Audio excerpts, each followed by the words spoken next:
working group for HTTP for maybe 8 years or so. So I've been here. This is the third time I'm here in this dev room, even if we have different rooms every time. But anyway, so I've been talking about HTTP and HTTP2, and I'm here again to talk about HTTP2. And now from this angle, yeah, we shipped HTTP2, right?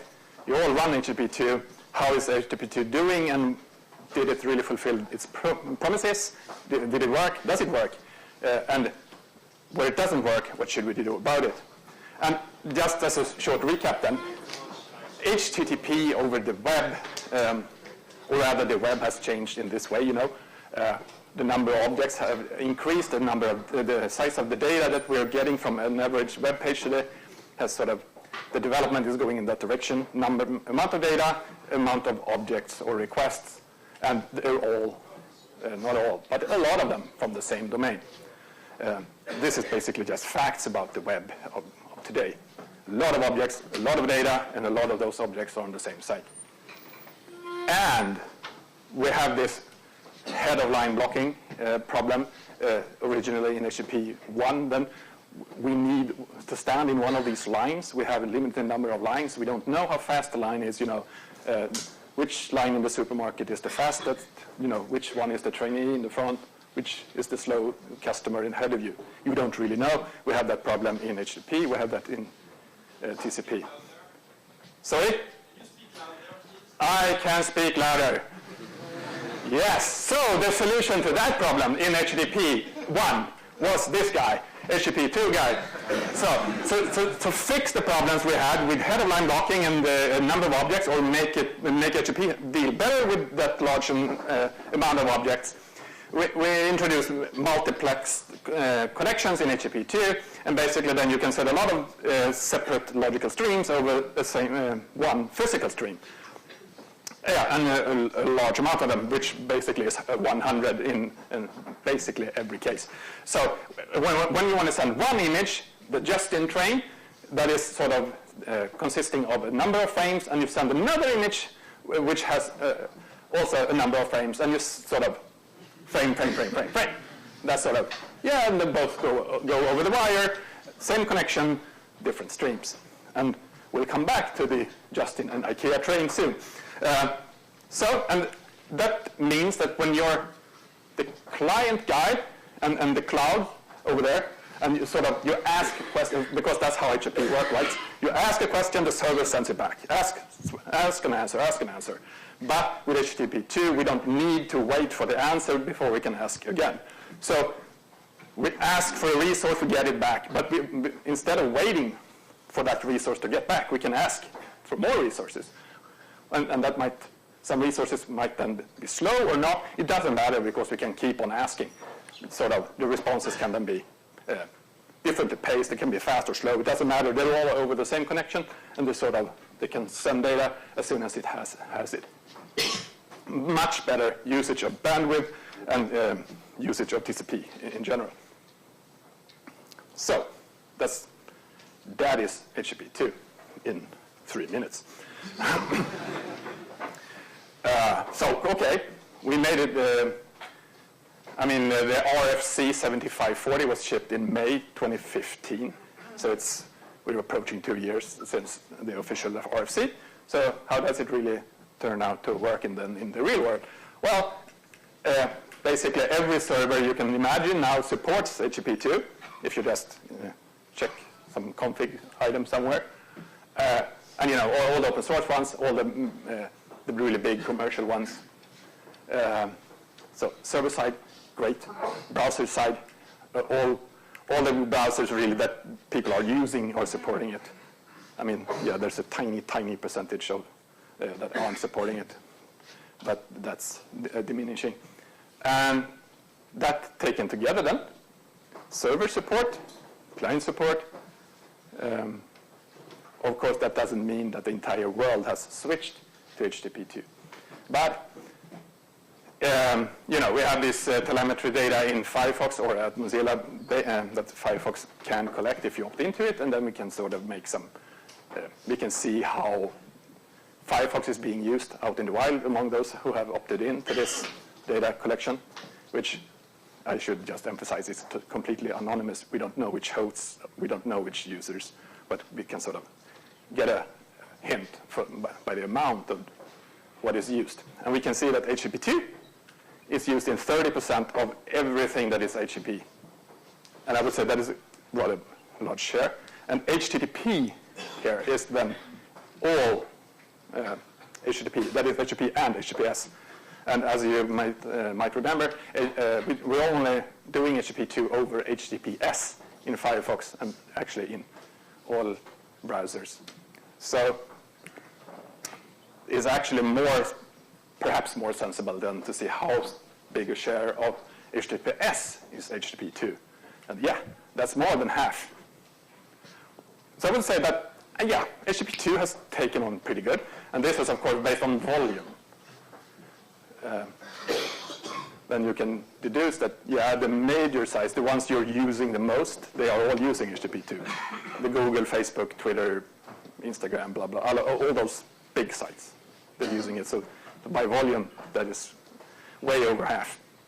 But even if we're sort of checking out what sites are supporting on the big internet, we can see that 12% of the top 10 million sites. So yeah, that's not half. It's far away from a wide adoption, I would say, but it's getting there. And if you're sort of looking to the top sites, at least quite a few are there. And as I said, more than 50% for your site. If you enable HTTP2 today, of course, you will see that the majority will use HTTP2 because, as you saw before, the browser support has been there for a long time. So everyone is going to use HTTP2 if you just let them. Right, and so that is the groundwork for this.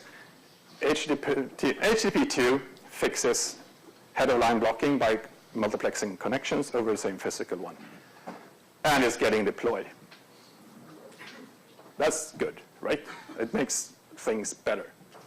But did it deliver? I mean, did the internet become a better place? Did we sort of did we make everyone's browsing or surfing or internet usage better? And is everything more enjoyable now?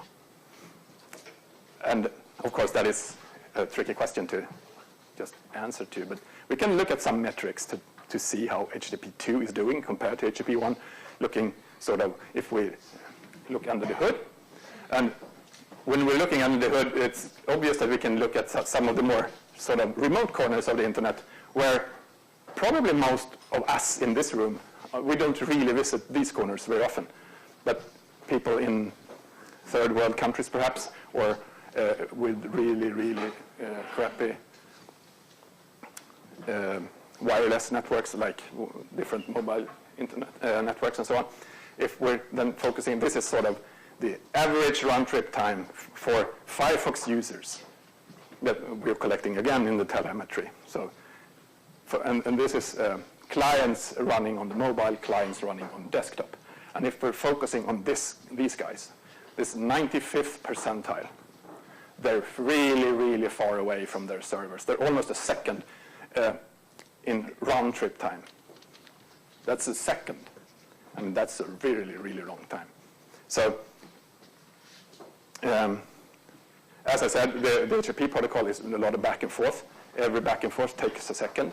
So, of course, we gain a lot by reducing the numbers of back and forth, asking a lot of questions at once and getting a lot of answers back sooner is much, much better, especially then for those in these really crappy areas of the internet, crappy by some measurement.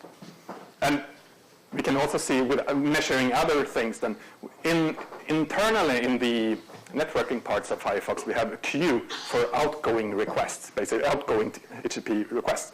We want to ask for these things. We want to send out these requests, but they're in a queue. We're waiting for a connection or sort of an availability to send off this request. And it can be blocked by basically, we're not allowed to open more connections, or we're blocked by something else internally. So, and then we can measure how long is the average time for a request sitting there. Quite a difference. So you would see that, again, if you're looking at these, I cut the upper part of this table, but if you're looking again at the sort of the worst cases of the internet, the ones who have suffered the most, you can see that it's a drastic improvement. We're basically no longer waiting for outgoing requests. We can send requests much, much earlier. And 95th percentile we're seeing, I mean, that's almost a 100 times improvement. So of course, with a reduced number of round trips and much, much reduced waiting time, it will be a drastically improved experience for anyone on these networks. So I would say, yeah, sure. Looking at these numbers, and again, not many of us are going to be there regularly. So we might not have noticed, but there's a certain amount of people that has certainly gotten internet a lot better when they're using HTTP2. Another way to look at this same data, sort of, okay, this is how it looks in the good side and the bad side, sort of this, and how it is improved in the crappy surroundings. Right, that data too. So how many requests are hanging in the queue longer than 100 milliseconds, which is sort of by UX standards, we want to have that as small and as little as possible. With H2, there aren't that many requests actually hanging for very long. Right, but so another way to look at this data is Human at Fastly made some great tests by running browsers in a test network where he would induce network packet loss, basically. Losing packets as you lose packets in the real world. That means you don't lose packets. It was sort of made to be a realistic simulation. And then we can see that, okay, here's a complicated graph. We don't need to go into the details, but these are basically, this is time in X, and we can see H2, H1 in Firefox, we can see H2, H1 in Chrome. And now we'll take a moment to see that Chrome is much slower, and then we move on. So this is the zero packet loss scenario, the ideal case for H2. Nothing is lost. H2 is just faster overall. Going into a really crappy network surrounding, 2% packet loss, which is quite a lot by network standards. You don't have that. This is not your ordinary Wi-Fi at home. You wouldn't want this. But a fair amount of traffic in the world is still suffering from this. So this is still a scenario that is happening, and we need to sort of, how does Firefox, how does H2 and H1 compare in this nasty surrounding? And if we're then looking at the same colors here, we see that H2 performs much worse. The Firefox H1 is there, Firefox H2 is there, and this is then worse. And clearly, introducing packet loss at the rate of about 2%, H2 does not serve as good as H1. That's not as fun, right? Or shown as that. No, not good. But what do we do about that? Or rather, why is that?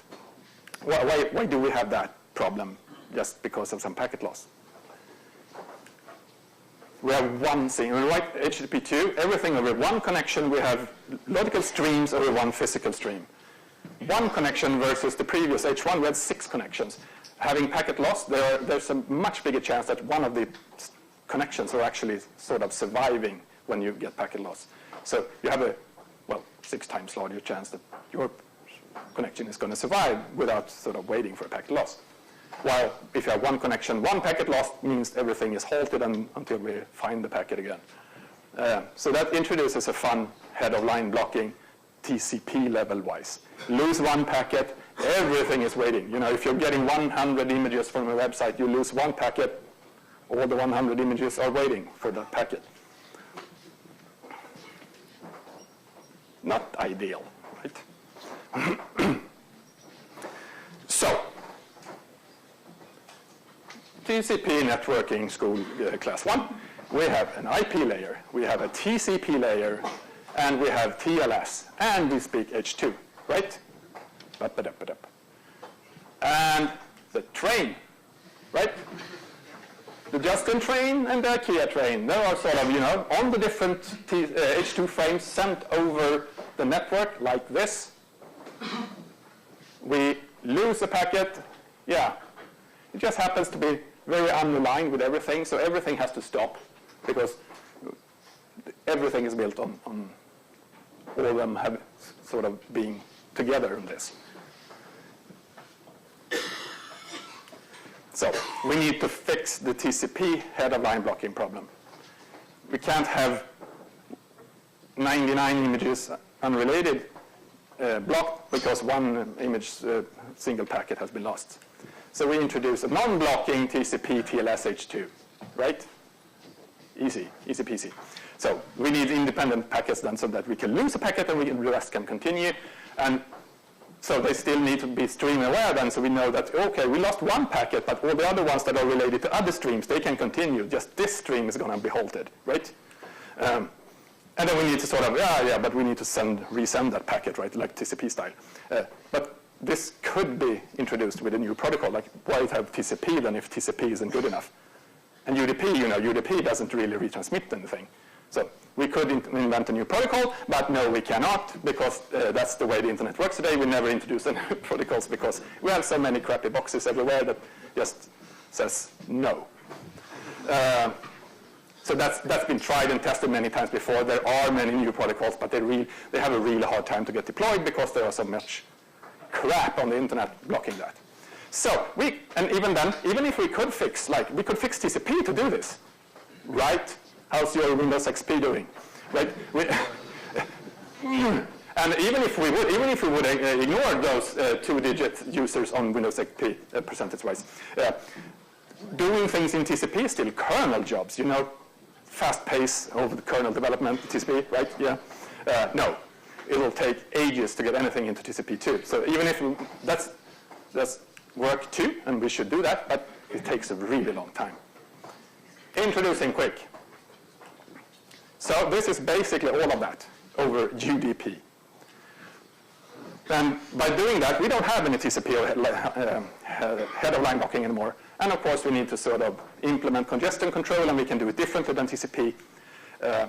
And in Quick, we also sort of we can remove certain restrictions we had all day in TCP. It's tied to there's 5 identifiers in IP, source address, destination address, and port number, blah, blah, blah. We don't have that in Quick. We can move them across interfaces easier.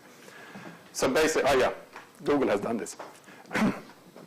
And it turns out that UDP is not as problematic as was sort of what we always thought that switching to UDP is going to break half the internet, right? It's not going to work because there's so many boxes that are going to not allow UDP like this because we have never used UDP like this before. We use UDP for, timing and some other tiny things. Some like video and stuff, but we haven't done it at this scale. But Google proved it working. So basically then, networking school, these are all aligned, sort of. Losing one packet there, everything is aligned. We just wait for that just-in packet. The IKEA train can continue. We don't have to wait for the rest of the stuff. But of course, this isn't sort of easily done. Then the Quick job, Google has deployed this. They have run this on the internet. If you use Chrome and Google's server, you have used Quick for, I don't know, a year already or so. So they have sort of proven that it works to deploy a protocol over UDP like this. So the work has started in the IETF, sort of HTTP2 style, to get that protocol into the IETF and make a standard out of it. There's a massive interest, and things are being changed. A lot of things are being changed, actually, in the protocol. So we'll see what happens. It is sort of a condition for it being adapted in the IETF is that it will also be made as a transport protocol, more available to transfer more stuff than just H2. There was an interim meeting in Tokyo last week. And there's going to be the IETF Quick, which is going to be quite different than the Google Quick, even if it's going to be the same principles, like Speed H2. They bring in the Google Quick, it's going to become an IETF Quick. They're going to be the same in principle, completely different on the wire and sort of the specs. Maybe early light tests mid this year from some big vendors. I'm out of time. But this is not going to be HTTP 3, but it's basically HTTP 3, right? It's next step, but it's not called HTTP 3. And could have been TCP 2 perhaps if it's becoming a transport protocol for other things than H2, but it's not. And I like this picture. The Google guys especially appreciate when I call it TCP 2. No, it's not going to be that. It's just going to be quick. So then a fast roundup is that H1 wasn't really optimal, and H2 is binary. Multiplex fix a lot of these problems. It is getting widely adopted and used everywhere, especially then sort of if we count by volume by browsers. It makes sites faster. I didn't really say that, but it does. And quick is coming really soon, maybe.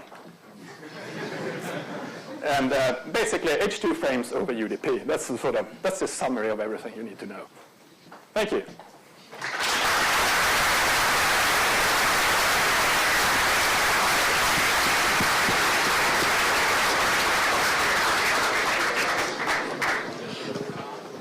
We do have like 5 minutes if you want to take some questions. Yeah, sure. If anyone has any questions, we can do some quick questions before I... Yeah, if you have a question or two, we can handle that. Yes, please. I'm gonna stop here first. Sorry, but I'm coming. Can you please try to be quiet, the other ones, if you don't have any questions? Hi. Any support in curl for quick? Sorry? Any support in lib curl for quick? I will support quick in curl. Not today, no. But today, quick is sort of in a flux right now. So what is quick today? The quick Chrome is using today is still Google Quick. And Google Quick is going away and going to be replaced by IETF Quick. So there's really no point in me going forward to do Google Quick when the IETF Quick is coming. And IETF Quick is still not really solid. So it'll come, but not yet. Hi. Yeah, sorry. Hi. I'm wondering, I mean, the UDP doesn't fix fragmentation of packets in sort of any servers or anything in between. Has there been any work or any tests how fragmentation affects UDP and obviously TCP as well? I'm not sure I followed the question. I mean, UDP, it works like this, and in a real live deployment, browsers are going to raise TCP against this UDP version. So in those few cases where UDP doesn't really work, we'll just use the old style anyway. So, merci beaucoup. Thank you. Sorry. I'm gonna swing around here. Well, I think it's very hard to ask questions, and why not? Yeah. Sorry, what happens with old websites that used to do splitting of the images? Are they slower with HTTP 2? No, they're not slower, but they're not necessarily faster either. I mean, there are certain things that you could reconsider doing when you're switching to H2. Okay, so now we don't need to do that anymore, the splitting. It's not that easy to say yes or no, but, okay. But yeah, maybe. Thank you. You have a question? You can give me the hat on it. You want to wear the hat during the question? Hello. You didn't really talk about it, unfortunately, but obviously you use quite basic forward error correction for packet loss. It's very basic compared to other IETF documents, such as RTP.